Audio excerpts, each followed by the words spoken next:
Hello friends, welcome to the Rashmi classes. आज मैं करने वाली हूँ Hindi biology class 11 NCERT book का चैप्टर 2।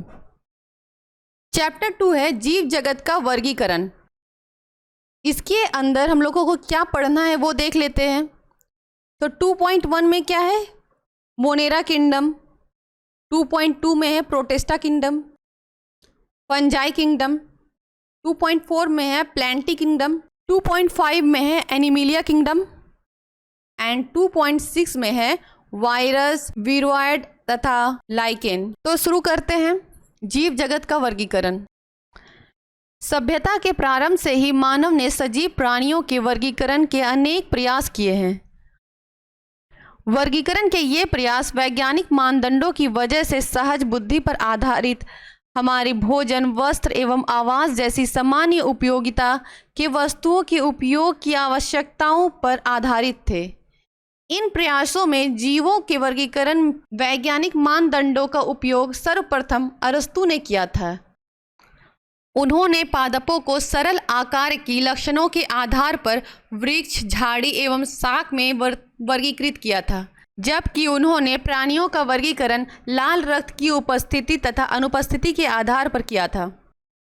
लीनियस के काल में सभी पादपों और प्राणियों के वर्गीकरण के लिए एक द्विजगत पद्धति विकसित की गई थी, जिसमें उन्हें क्रमशः प्लांटी एवं एनिमेलिया जगत में वर्गीकृत किया गया था।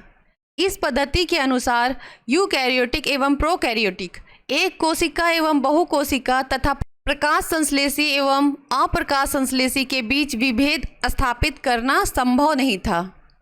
पादपों एवं प्राणियों पर आधारित यह वर्गीकरण आसान एवं सरलता से समझे जाने के बावजूद बहुत से जीवधारियों को इसमें से किसी भी वर्ग में रखना संभव नहीं था। इसी कारण अत्यंत लंबे समय से चली आ रही वर्गीकरण की द्विजगत पद्धति अपर्याप्त सिद्ध हो रही थी। इसके अतिरिक्त वर्गीकरण के लिए आकारकीय के साथ साथ कोशिका संरचना, कोशिका भित्ति के लक्षण, पोषण की विधि, आवास, प्रजनन की विधि एवं विकासीय संबंधों को भी समाहित करने की आवश्यकता महसूस की जाने लगी। अतः समय के साथ साथ सजीवों के वर्गीकरण की पद्धति में अनेक परिवर्तन आए हैं।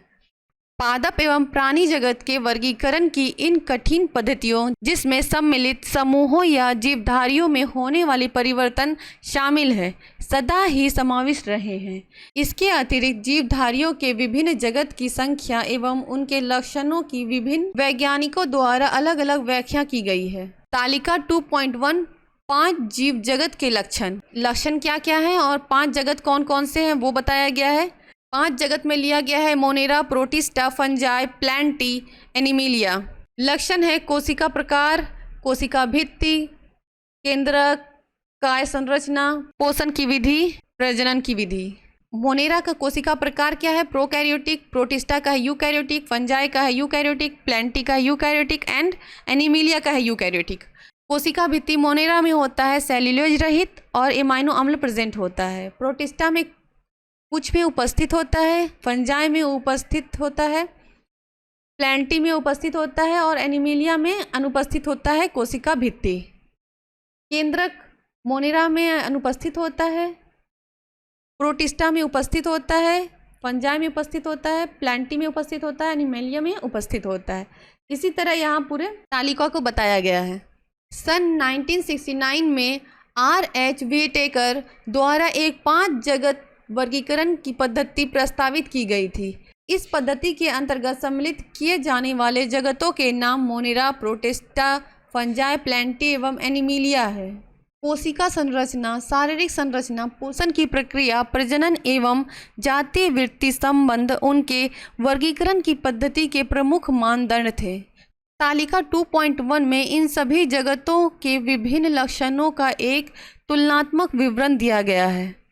अब हम 5 जगत वर्गीकरण से जुड़े मुद्दों एवं धारणाओं पर विचार करेंगे, जिसमें वर्गीकरण की यह पद्धति प्रभावित है।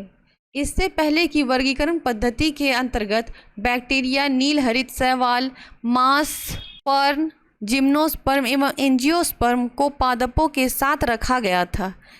इस जगत के समस्त जीवों की कोशिकाओं में कोशिका भित्ति का उपस्थित रहना एक समानता थी, जबकि उनके अन्य लक्षण एक दूसरे से एकदम अलग थे। जीवन की 3 अनुक्षेत्र पद्धतियां भी प्रस्तावित की गई थी, जिसमें मोनेरा जगत को 2 अनुक्षेत्रों में वर्गीकृत किया गया था। सारे यूकैरियोटिक जगत को तीसरे अनुक्षेत्र में रखा गया। अतः एक सट जगत वर्गीकरण पद्धति भी प्रस्तावित की गई थी। आप इस पद्धति के विषय में विस्तार से उच्च कक्षा में पढ़ेंगे।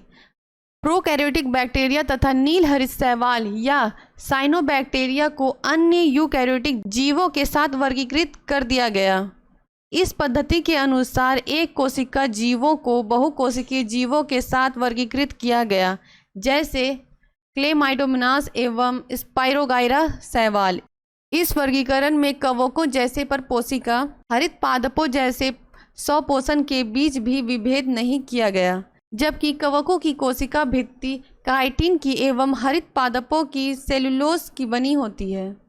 इन्हीं लक्षणों को ध्यान में रखते हुए कवकों को एक अलग जगत फंजाई के अंतर्गत रखा गया। सभी प्रोकैरियोटिक जीवधारियों के साथ मोनेरा तथा एक कोशिकीय जीवधारियों को प्रोटिस्टा जगत के अंतर्गत रखा गया है।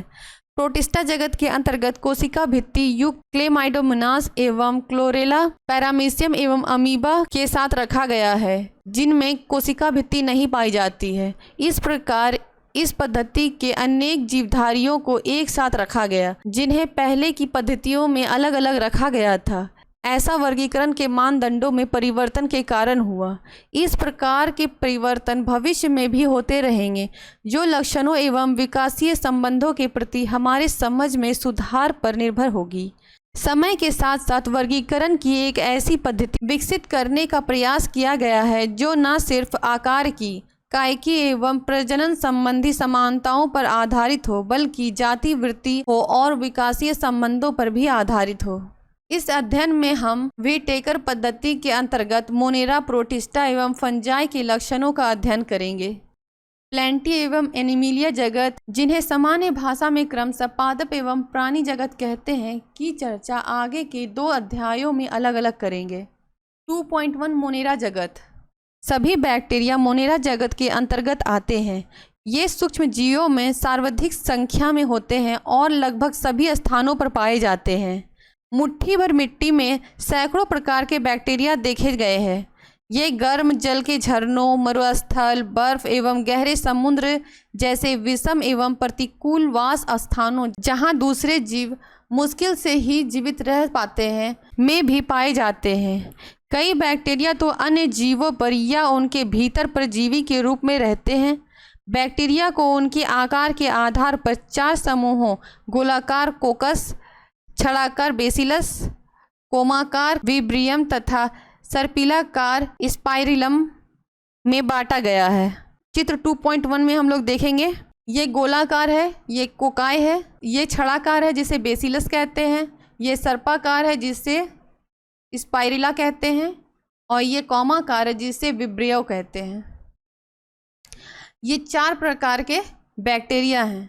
यद्यपि संरचना में बैक्टीरिया अत्यंत सरल प्रतीत होते हैं, परंतु इनके व्यवहार अत्यंत जटिल है। चयापचय या उपापचय की दृष्टि से अन्य जीवधारियों की तुलना में बैक्टीरिया में बहुत अधिक विविधता पाई जाती है। उदाहरण स्वरूप वे अपना भोजन अकार्बनिक पदार्थों से संश्लेषित कर सकते हैं। यह प्रकाश संश्लेषी, स्वपोषी अथवा रसायन संश्लेषी स्वपोषी होते हैं, अर्थात वे अपना भोजन स्वयं संश्लेषित नहीं करते हैं, अपितु भोजन के लिए अन्य जीवधारियों अथवा मृत कार्बनिक पदार्थों पर निर्भर करते हैं। 2.1.1 आधे बैक्टीरिया। ये विशिष्ट प्रकार के बैक्टीरिया होते हैं। ये बैक्टीरिया अत्यंत कठिन वास स्थानों जैसे अत्यंत लवणीय क्षेत्र, गर्म झरने एवं कच्छ क्षेत्र में पाए जाते हैं। आधे बैक्टीरिया तथा अन्य बैक्टीरिया की कोशिका भित्ति की संरचना एक दूसरे से भिन्न होती है। यही लक्षण उनके प्रतिकूल अवस्थाओं में जीवित रहने के लिए उत्तरदायी है। मैथेनोजेन अनेक रूमिनेट पशुओं के आंत्र में पाए जाते हैं तथा इनके गोबर से मीथेन का उत्पादन करते हैं। 2.1.2 यू बैक्टीरिया। हजारों यू बैक्टीरिया तथा वास्तविक बैक्टीरिया की पहचान एक कठोर कोशिका भित्ति एवं एक कसाप द्वारा की जाती है। साइनोबैक्टीरिया, जिन्हें नील हरित शैवाल भी कहते हैं, में हरित पादपों की तरह क्लोरोफिल ए पाया जाता है तथा ये प्रकाश संश्लेषी स्वपोषी होते हैं। चित्र 2.2, यह चित्र 2.2 बैक्टीरिया है। साइनोबैक्टीरिया एक कोशिका क्लोनीय तथा तंतुमय अलवण जलीय समुद्रीय अथवा स्थलीय शैवाल है। इनकी क्लोनी प्रायः जैलीनुमा आवरण से ढकी रहती है जो प्रदूषित जल में बहुत फलते फूलते हैं। बैक्टीरिया जैसे नॉस्टॉक एवं एनाबिना पर्यावरण के नाइट्रोजन को टेट्रोसिस नामक विशिष्ट कोशिकाओं द्वारा स्थिर कर सकते हैं। रासायन संश्लेषी बैक्टीरिया नाइट्रेट, नाइट्राइट एवं अमोनिया जैसे विभिन्न अकार्बनिक पदार्थों को ऑक्सीकृत कर उससे मुक्त ऊर्जा का उपयोग एटीपी उत्पादन के लिए करते हैं। ये नाइट्रोजन, फास्फोरस, आयरन एवं सल्फर जैसे पोषकों के पुनर्चक्रण में महत्वपूर्ण भूमिका निभाते हैं। परपोषी बैक्टीरिया प्रकृति में बहुलता से पाए जाते हैं और इनमें अधिकतर महत्वपूर्ण अपघटक होते हैं। इन परपोषी बैक्टीरिया में से अनेक का मनुष्य के जीवन संबंधी गतिविधियों पर महत्वपूर्ण प्रभाव पड़ता है। ये दूध से दही बनाने में, प्रतिजैविकों के उत्पादन में, लेग्यूम पादपों की जड़ों में नाइट्रोजन स्थिरीकरण में सहायता करते हैं। कुछ बैक्टीरिया रोगजनक होते हैं जो मनुष्यों, फसलों, फार्म एवं पालतू पशुओं को हानि पहुंचाते हैं।